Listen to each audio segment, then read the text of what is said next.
और भगवान ठुमक ठुमक करके चल रहे हैं। आइए दर्शन करते हैं राघव की उस बाल लीला का। ठुमक चलत रामचंद्र बजत पैजनिया रे। जय हो। ठुमक चलत रामचंद्र बजत पैजनिया। ठुमक चलत रामचंद्र ठुमक चलत रामचंद्र बजत पैजनिया। ठुमक चलत रामचंद्र।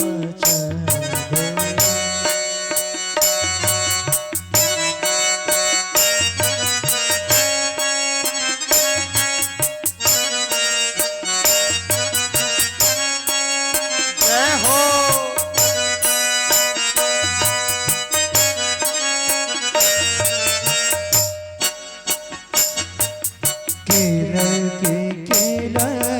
उठत धाय गिरत भामी लटपटाय किलत किलत उठत धाय गिरत भूमि लटपटाय।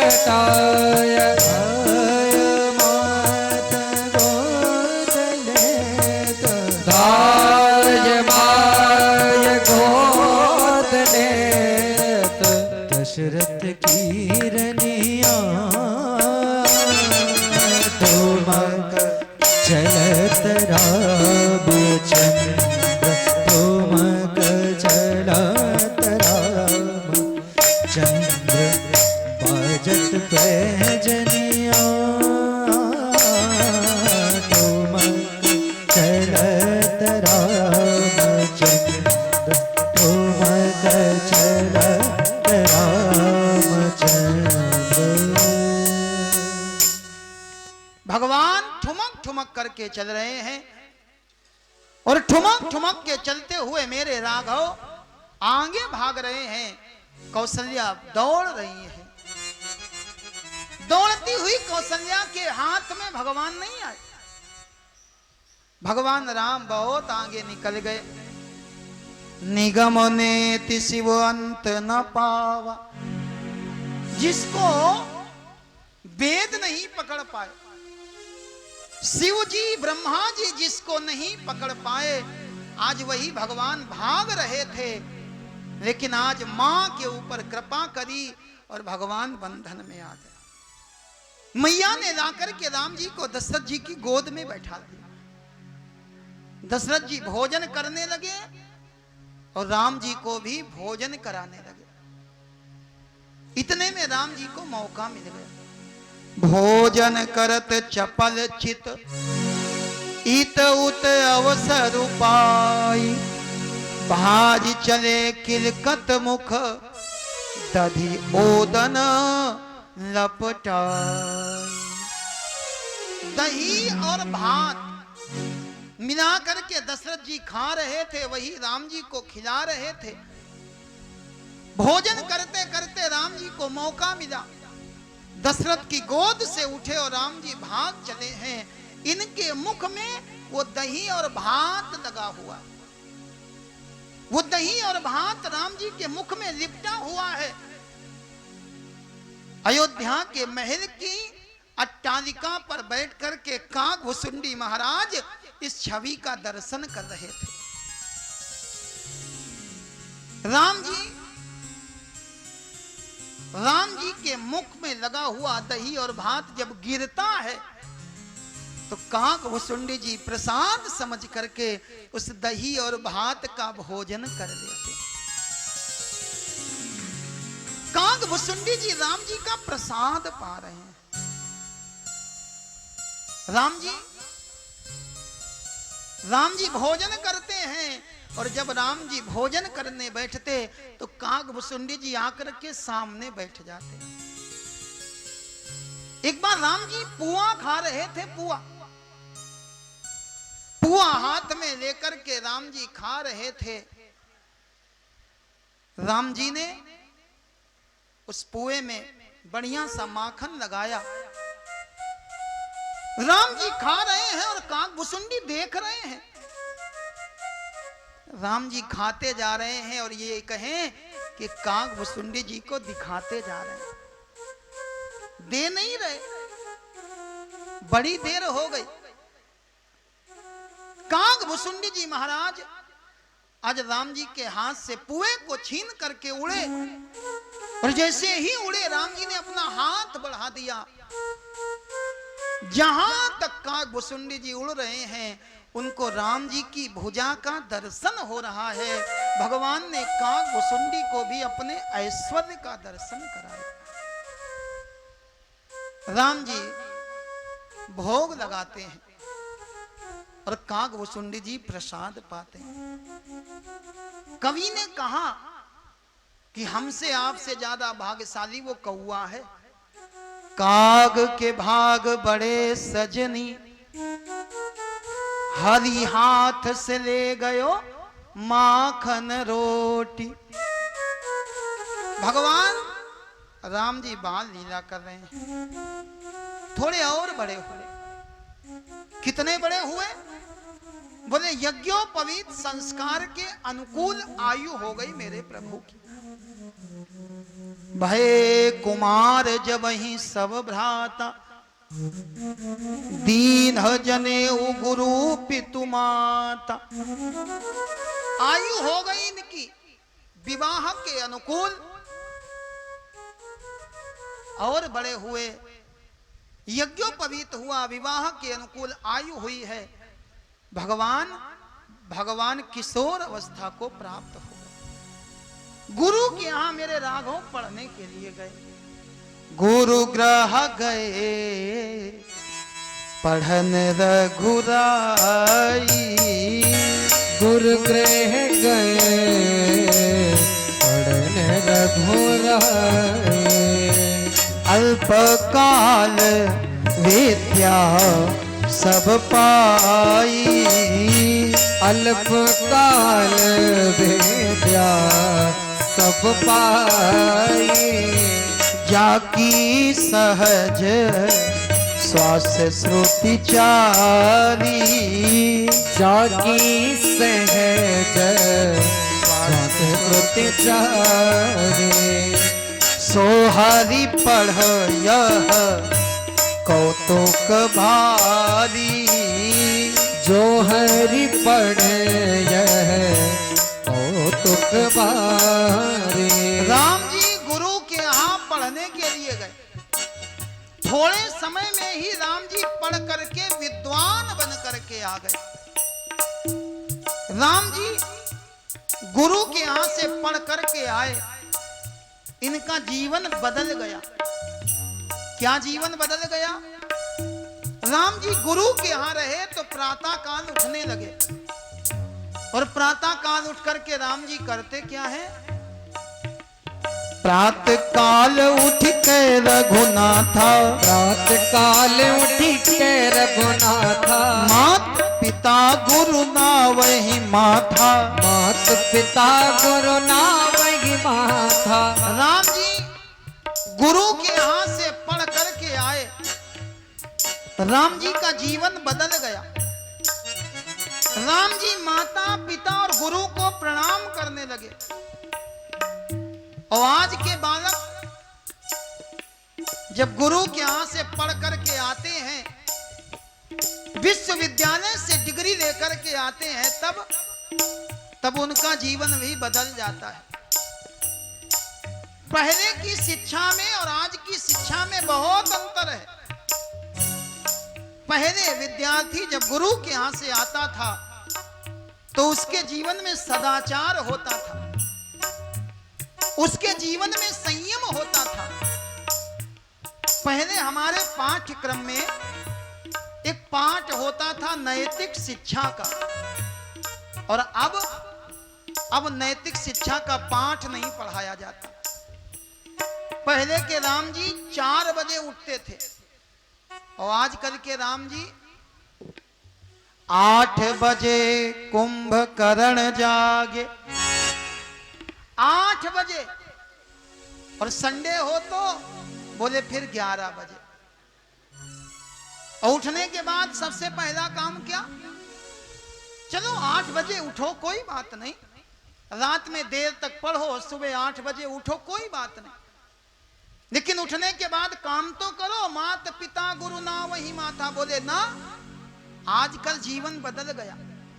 8 बजे कुंभकर्ण जागे,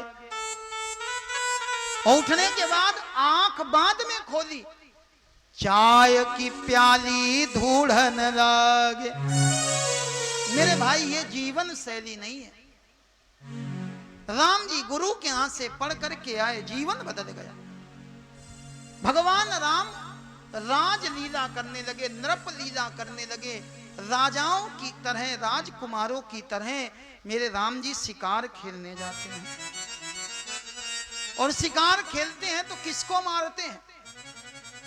पावन मृग मारहि जिय जानी, दीन प्रति नृपहि देखावहि आनी। रामचरितमानस में लिखा है पावन मृग। मृग माने एक अर्थ होता है हिरन। लोग कहते हैं राम जी हिरन को मारते हैं, लेकिन नहीं भाई, राम जी केवल हिरन को नहीं मारते, कभी कभी राम जी शेर को भी मार देते हैं। और जब शेर को मारते हैं तो मरे हुए शेर की चर्म को लेकर के आते हैं और राजा दशरथ को दिखाते हैं, पिताजी आज हमने शेर को मार दिया।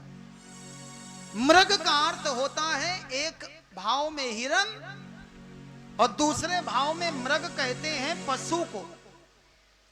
आपने एक चौपाई सुनी होगी, शाखा मृग के बड़ी मनुसाई, शाखा ते शाखा पर जाई। शाखा मृग अर्थात जो पेड़ पर रहने वाला पशु, वो बंदर। ऐसे ही मृग का अर्थ होता है पशु। राम जी मार करके आते हैं शेर को, राजा दशरथ को दिखाते हैं। चौथे पन में 4 पुत्रों को प्राप्त करके राजा दशरथ बड़े प्रसन्न हैं। राजा दशरथ को लगता जीवन में सब मिल गया, अब कोई कमी नहीं रह गई। राजा दशरथ आनंद में थे और इधर विश्वामित्र जी के हृदय में चिंता हो गई। गाधी तनय मन चिंता व्यापी, हरि बिनु मरहि न निशिचर पापी। विश्वामित्र के मन में चिंता हो गई कि बिना भगवान के इन पापियों का अंत नहीं हो सकता। किसी ने कहा क्या विश्वामित्र जी पापियों को नहीं मार सकते? तो उत्तर मिला, विश्वामित्र जी पापियों को मार तो सकते हैं, लेकिन विश्वामित्र जी पापियों को तार नहीं सकते।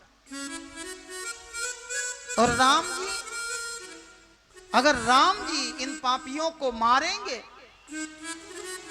तो राम जी मारेंगे भी और मेरे राम जी बोले राम जी तारेंगे भी।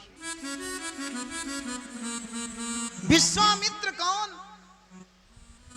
विश्वामित्र वो जो सारे विश्व का मित्र हो, जिसकी दृष्टि में कोई शत्रु ना हो, उसको विश्वामित्र कहते हैं। विश्वामित्र जी पूर्व में राजा थे, क्षत्रिय थे, लेकिन विश्वामित्र जी ने क्षत्रिय भाव को छोड़ करके ब्राह्मण भाव स्वीकार किया। और विश्वामित्र के मन में भाव आया, बिना भगवान के इन पापी राक्षसों का उद्धार नहीं होगा। इन्होंने मन में विचार किया और विचार करके देखा भगवान है कहां। तब याद आया, तब मुनिवर मन कीन्ह विचार, प्रभु अवतरो हरन मही भारा। इन्होंने विचार किया, इनके अंदर भाव आया कि प्रभु का अवतार हो चुका है, मेरे राघव पधार चुके हैं। विश्वामित्र जी ने देखा चलो इसी बहाने यूमी सी देखूं मैं पद जाई। इन्होंने विचार किया मैं जाऊंगा और जाकर के इसी बहाने राम जी के चरणों का दर्शन करूंगा। करी विनती आनो दो भाई, और विनती करके मैं दो भाइयों को लेकर के आऊंगा। अब आप विचार करो, राजा दशरथ के पुत्र हैं 4 और विश्वामित्र जी किसकी खोज में जा रहे हैं? बोले हरि बिनु मरहि न निशिचर पापी। इनको खोज है हरि की, तो इनको कहना चाहिए था जाएंगे और जो हरि का रूप है उसको ले आएंगे। लेकिन ये कहते हैं करी विनती, विनती करके आनो दो भाई, हम 2 भाइयों को लेकर के आए। ये 2 भाइयों को लेने के लिए क्यों चले?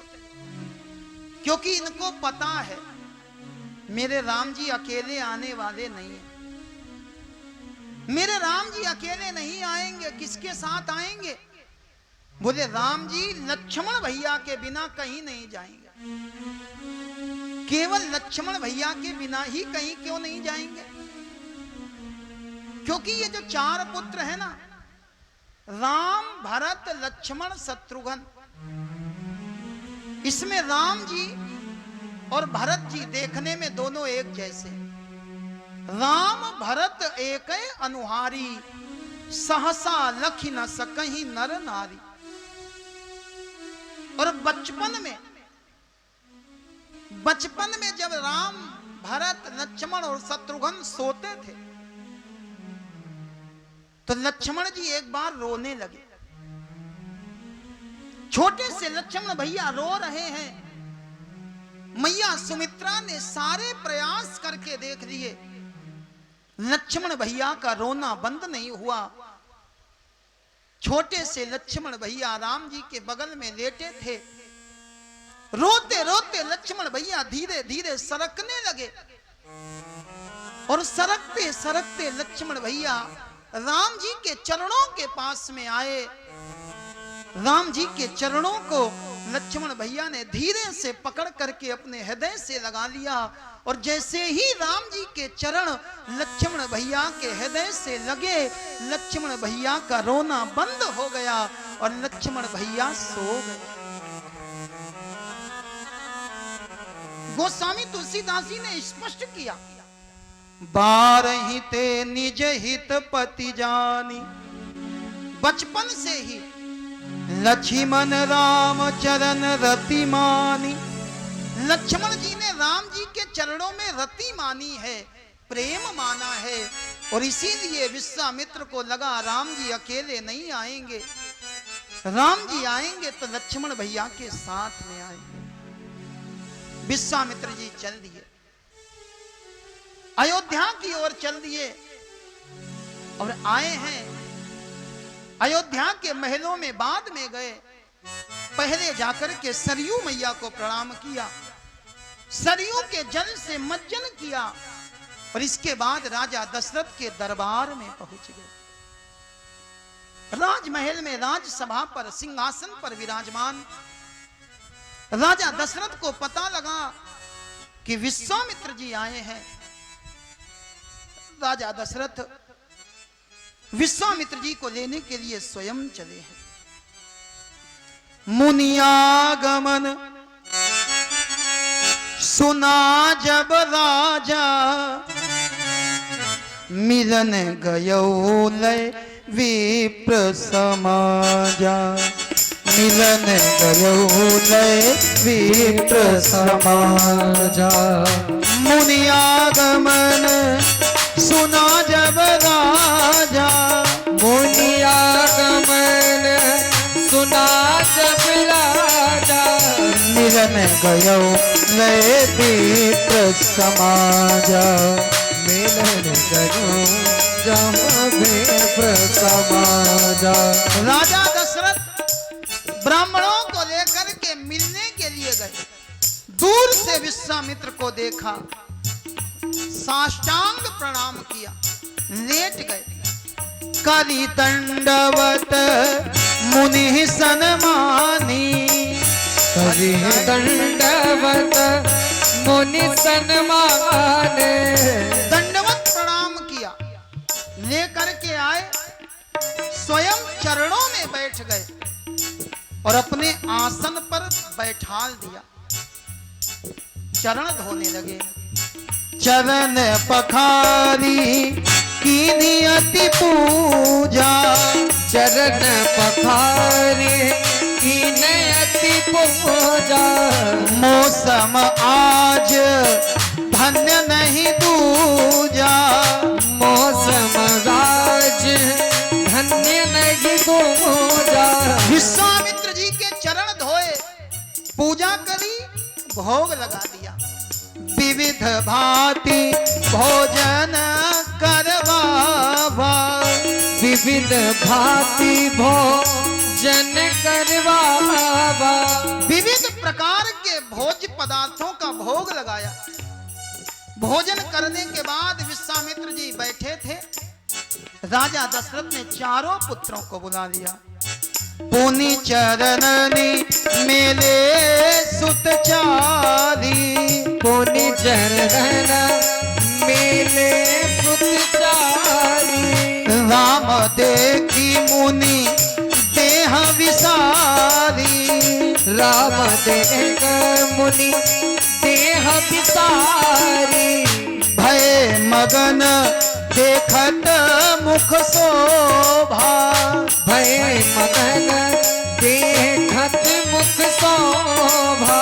जनु चकोर पूरन ससिलोभा, जन चकोर पूरण सचलोभा। राम जी को देखा, विश्वामित्र की दृष्टि राम पर लग गई। कैसे लग गई? जैसे पूर्ण खिले हुए चंद्र को देख करके चकोर पक्षी टकटकी लगा करके देखता है, ऐसे ही विश्वामित्र जी राम जी को देखने लगे। और राजा दशरथ हृदय में हर्षित हो रहे हैं। तब मन हरसी वचन कहलाहू, तब मन वचन हर्षिकारा। मुनियस कृपाना कीन्ही हुकाहू, मुनियस कृपाना कीन्ही हुकाहू। राजा दशरथ ने कहा, महाराज आज हमारा भाग्य उदय हो गया। क्यों उदय हो गया? क्योंकि आज के पहले कभी आपने हमारे ऊपर कृपा नहीं की। आज जरूर हमारा भाग्योदय होना है जो आप पधारे। लेकिन एक बात बताओ, हम जानते हैं बिना कारण के कोई क्रिया नहीं होती, और आप यहां आए हो तो कोई ना कोई कारण तो होगा।